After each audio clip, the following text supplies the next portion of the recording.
Yo, is HellDivers 2 any good? And is it worth getting? 3 cheers for democracy! So I finally got a chance to check out HellDivers 2. This game's been on my radar for a minute now, partly because of how much attention the CEO got when he told players to hold off on buying the game in light of its server issues and some of the dev drama that unfolded on Reddit. I don't know why I found these comments refreshing, but there was a level of honesty there that I had to respect. Obviously, seeing clips and how much players are enjoying the game also contributed a tad bit to me wanting to try it. But more recently, one of my older, more mature boomer buddies told me he picked up the game with a PS5 because he heard it was fun. So I grabbed it in solidarity so I could connect and play with him. Also, the game's not hella expensive. It's currently half the price of most normal AAA releases, so it didn't feel like I was going to regret buying this one, and so here we are. As for first impressions, this is based on about 10 hours of playing. I've just hit level 9 in the game, and the gameplay is finally starting to make sense to me enough to where I get the gist of what to do. But I won't lie, the first time I booted up, I was a bit flustered to what I needed to click on or where to go because of the whole menu system is just tied to your ship controls.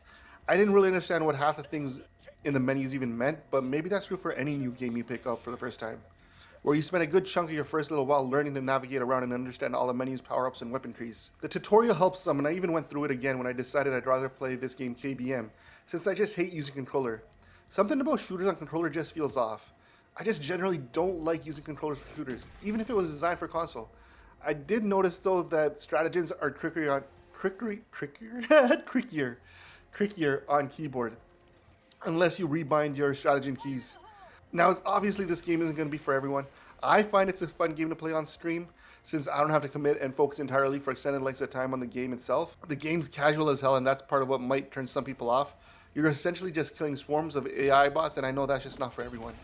If you enjoy playing zombies in COD or Firefight in Halo, or are a big fan of Overwatch 2's PvE mode, yeah, I see you guys, then well, you'll definitely like this. The live service aspect of this game is interesting since they kinda lay out missions and areas that they want players to somewhat actively engage in to push some kind of subplot that I have no idea about yet, or at least haven't committed to learning.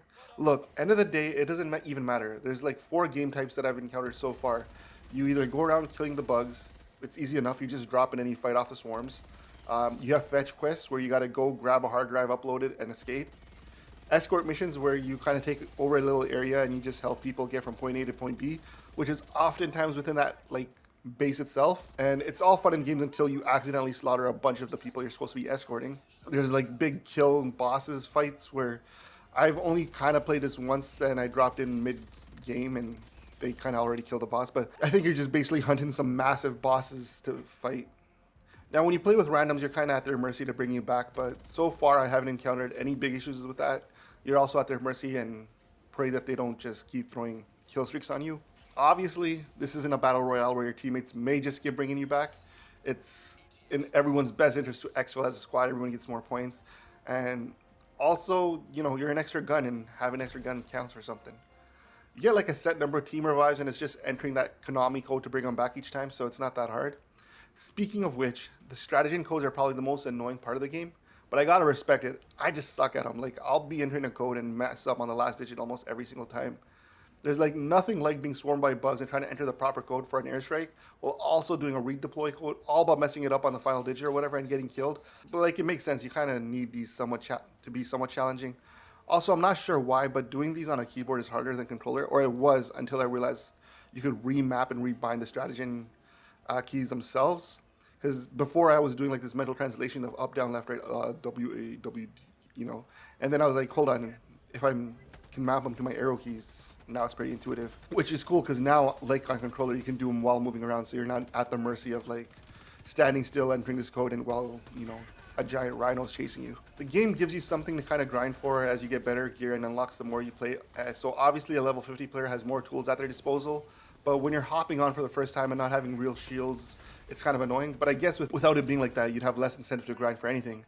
I guess I also hate that about COD where, you know, when you first start playing, you gotta grind out all the gun attachments. And I think that's what I really like about Apex and Fortnite, where it's all just RNG, you find what you find and you loot. Maybe it would be more fair if all this stuff was just like loot you found on the ground and stuff. But I guess ranking up ought to have its perks also, otherwise you're just ranking for cosmetics. And they do give you added ways to level up by exploring maps and looking for samples and all that. Again, a lot of this could just be me being stuck in an existing mind state from playing games like Apex and Warzone.